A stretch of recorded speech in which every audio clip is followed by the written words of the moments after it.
Go live. All right, everybody. Week 13 of Married at First Sight. We got quite a bit to talk about. Similar to last week, I felt like we had two couples that really dominated the headlines this week, being Bao and Johnny, same as last week, and Zach and Michaela. Our other three couples, don't really have too much to say about them, but of course we will still talk about everything going on there. I'm going to save the more interesting couples for the latter part of the live stream. And as always, if you have any questions or comments, please let me know in the chat. I might be a few seconds behind on getting to everybody, but I will do my best to respond to everyone's questions and comments. Let's start with Mirla and Gil. Somehow they have become the best couple this season. I'm not sure why. And, I really don't have much to say about them. It was interesting seeing Mirla show up drunk to her meeting with, I think she met with Dr. Pepper. I can't remember who met with who. Not really too much to talk about in the aftermath of the meetings with the experts. The only real thing that the two talked about was what to do when Mirla becomes a Debbie Downer, gets ultra negative on things, and Gil has come up with a solution, and that is for Mirla to show some affection when it happens. When he was originally trying to get this point across, I was sitting there thinking, what on earth is Gil talking about? He is making no sense whatsoever right now. But when he actually got around to it, it did make a lot of sense to me. He was basically saying, hey, when you feel that way, when you kind of want to avoid the situation, or you're uncomfortable in a situation, whatever the trigger is to lead you into that negative mood, come and give me a hug. Come and let me know, give me a hug. And I think that is very, very good. I think the correct thing for them to do is for Mirla to let Gil know, so that, maybe like the answer for every situation will be different, but if he knows, then maybe he can do something about it. Maybe he can remove Mirla from that situation, whatever it is, anything to help out. Beyond that, not too much to say about Mirla and Gil tonight. So that's it. They're still going strong. Mirla showed up drunk, and apparently drunk Mirla is happy Mirla. Next up, let's jump over to Rachel and Jose.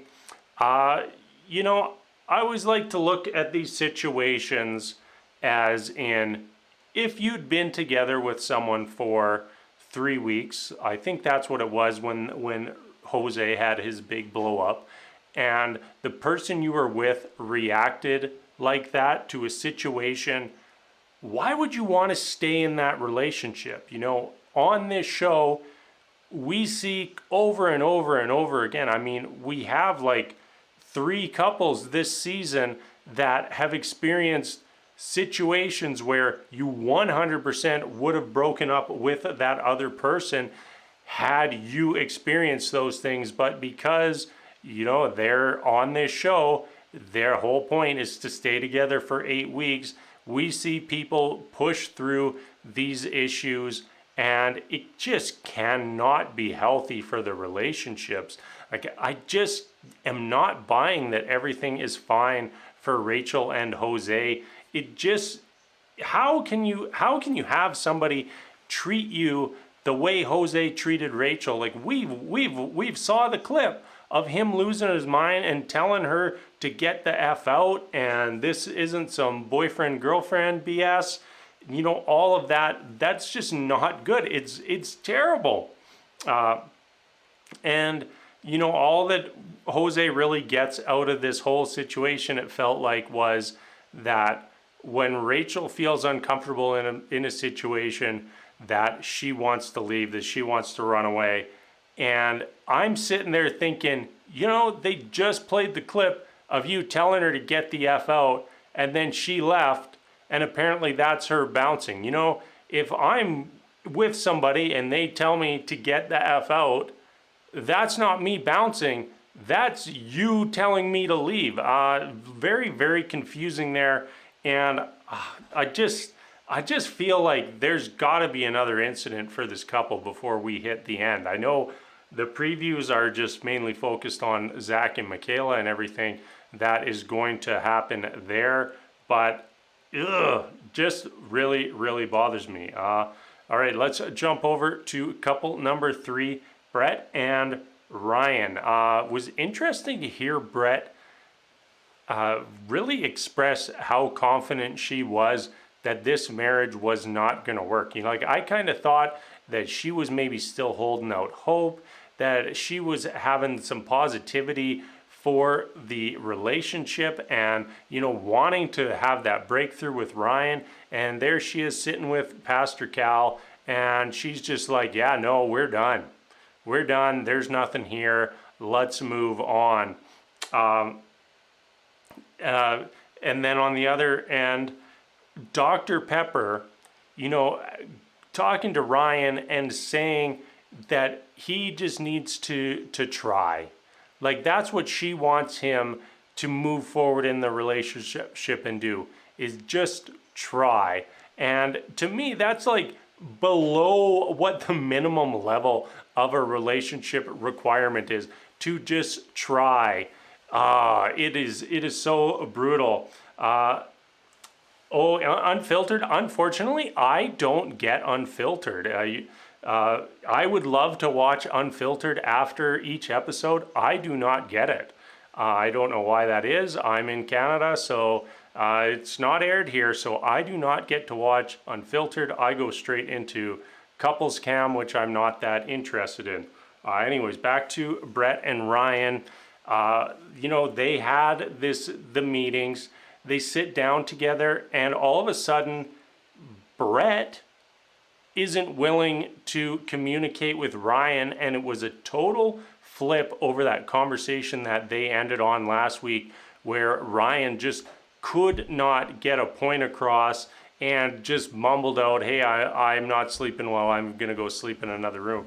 And then this time, Brett is the one who can't spit anything out. And you know, there's just so little hope for this couple. Like, even they're expressing, like, even Brett saying that there's a low percent chance that it's possible that they could work, even though that she says she's still open. I have a hard time buying that when, you know, if she's sitting there, what are we, 5-6 weeks in? I think we're 5 weeks in out of the 8 weeks. And she's sitting there telling Pastor Cal point blank that there's not really much hope for this relationship. Yeah, Ryan doesn't need to try. He should be honest and leave. Absolutely. You know, that is one thing I dislike about this show, is every season we get relationships where at least one person doesn't want to be part of the relationship anymore, and then they're kind of forced back into it. Even like, I look back at Paige and Chris, while they were entertaining TV last year, it was brutal that production kept pushing her back into that relationship. I just wish that they would just let these couples fail. Like, let Brett and Ryan fail and move on to our other 4 couples. Have more content on the other 4 couples. Like, with everything going on with Johnny and Bao, Zach and Michaela, they could easily fill the 5-10 minutes of airtime that Brett and Ryan get every week. Yeah, Ryan doesn't want to try at all. He is just ridiculous that that he is just there, and like, he basically did the honeymoon. He was happy, got back to Houston, and was like, "Yep, done. I'm out." see somebody pop in Zach and Michaela, so we will jump over to them. What was my first note here? Michaela wants happy Zach after being horrible to him. You know, why would you expect somebody to be this bubbly, happy person after seeing like something they really just didn't like? And for her to want happy Zach to come back, it's not really realistic to me. And then on top of it, kind of putting the blame for that on Zach when it just felt so awkward to me. Even Zach talking to Dr. Pepper, like the blame is, at least he's putting that blame on himself. And you know, in my opinion, I'm watching this, it's just a relationship that doesn't work. Why they wouldn't just put Zach with just a really nice person, I don't know. Like, it just very, very clear that this is not the kind of person that is going to mesh with Zach. Michaela and Zach just aren't working. They're not going to work. And, you know, like we see the preview, and the preview was half of it was Michaela blowing up. How can that be healthy for a relationship, especially with Zach's personality, his personality cannot handle that. It cannot handle that. He cannot handle that. If they say yes on decision day, they are 100% it is a divorce by the time that we hit the reunion. You know, we're in this relationship, and both people, Zach and Michaela, are tiptoeing around the other one. Zach is tiptoeing because he doesn't want to piss off Michaela. Michaela is tiptoeing around because she doesn't want to offend Zach. So you're in a situation now where neither of them is being their authentic self. Neither of them feels like they can be themselves, and it just doesn't work. Zach is a crybaby who needs some time to mature. You know, I'm not sure I totally agree with that. I just think that this is just a bad match. Michaela's not the kind of person, like if we would see like Zach and Brett, I think they'd just be fine. Like I just think that's the kind of person that he needed to be with, you know, somebody a little softer, someone with who will use some baby gloves with them. And you know, that's kind of a knock on both Zach and Michaela. But anyways, why aren't we addressing Michaela's temper more when talking to the experts? Now, I know that we didn't get to see the entire conversations with the expert. They're obviously edited down to what they want to see. They want us to see, pardon me. But I would have liked to have heard Zach and Dr. Pepper talk about like how Michaela's temper and the blow-ups that we've seen, how it makes him feel, because I think that is the root of why this relationship is not working. You know, like we've said before, said over and over, Zach is not equipped to handle someone like Michaela. And that's not to say that there's anything wrong with Michaela or the way that she behaves. It's just they don't mesh. They just don't mesh. I was sitting there watching near the end of the episode thinking that we're probably ready for another Michaela issue, and sure enough we got one at the end, and it was bizarre.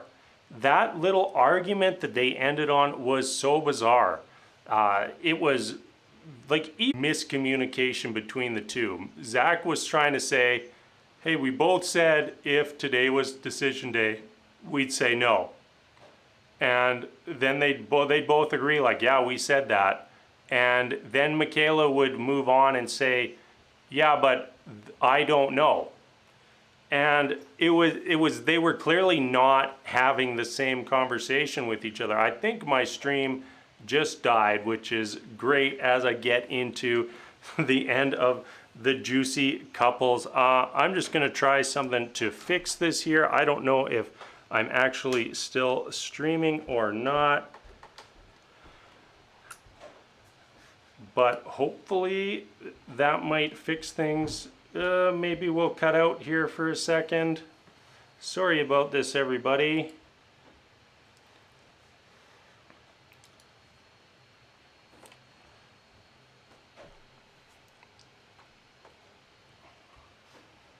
Well, I have no idea if I'm still live or not.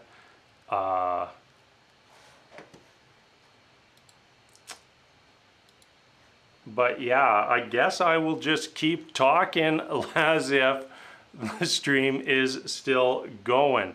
While the conversation between Zach and Michaela was going on, you could see a visible change in Michaela's demeanor. Like she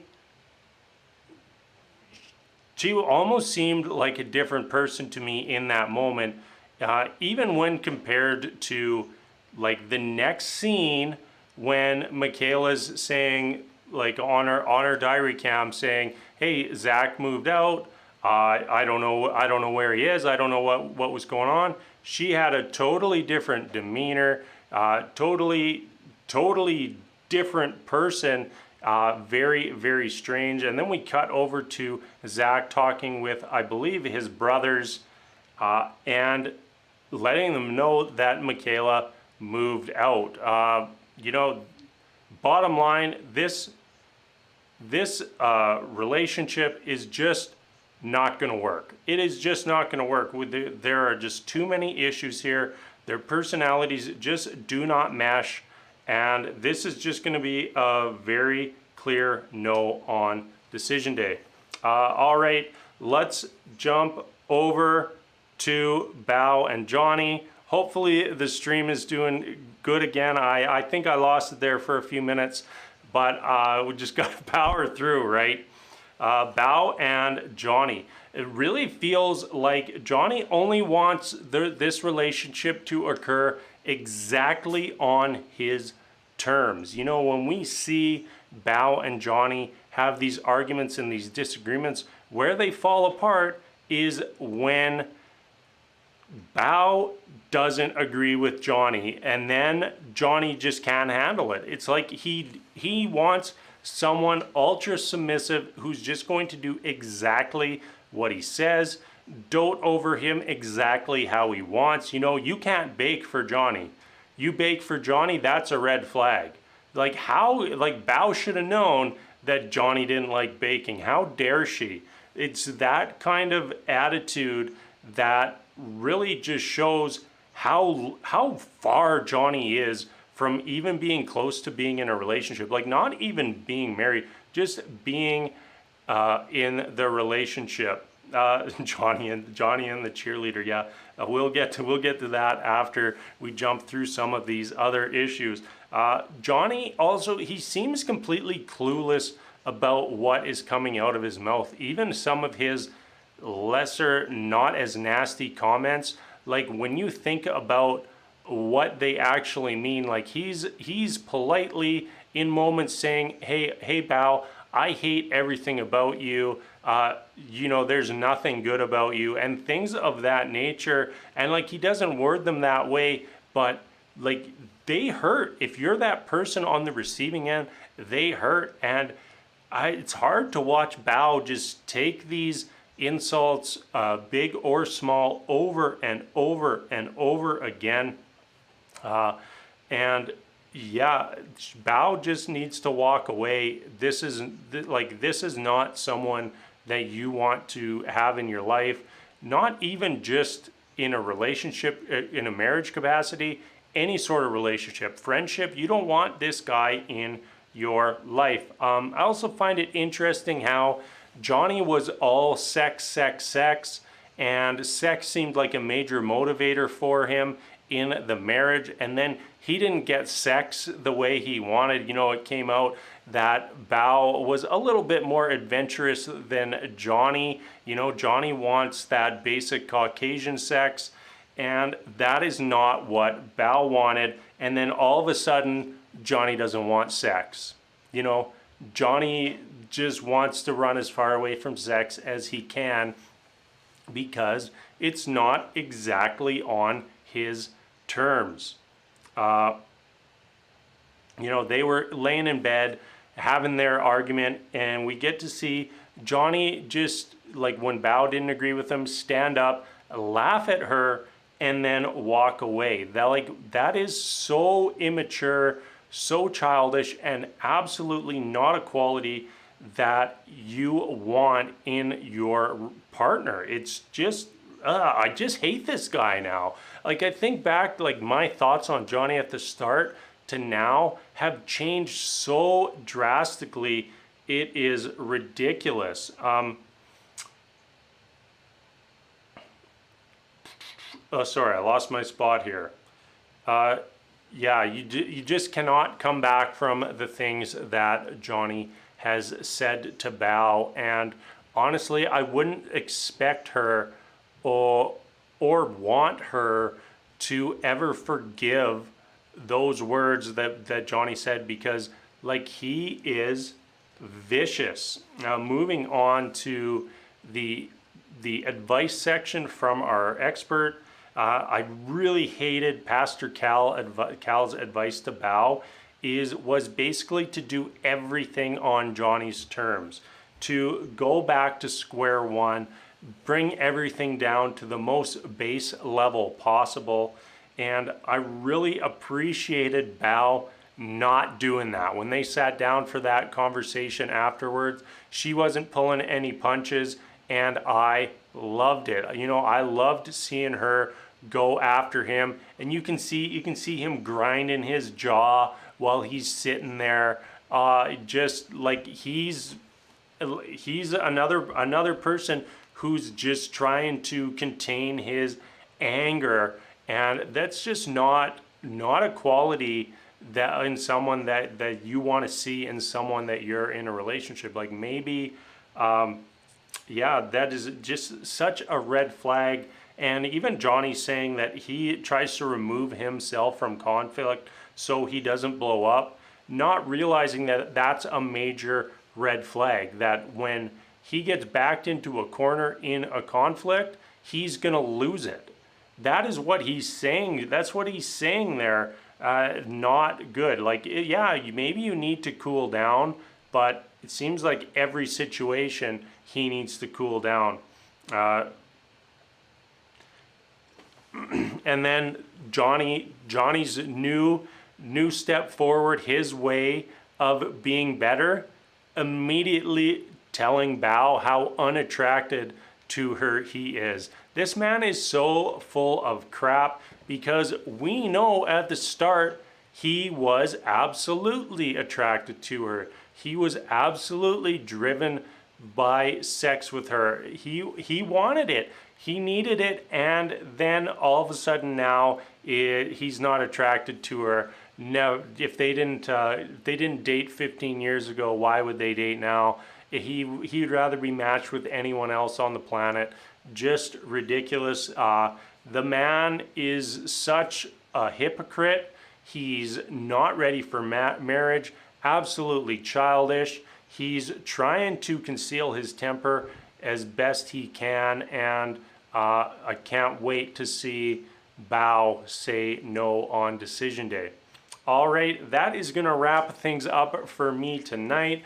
Apologize for the issues on the stream. I will try to have that fixed for next week, because I forgot to plug something in, and it was 100% my fault. So I'm going to head out there. As always, thank you so much for watching, and until next time, we'll see you later.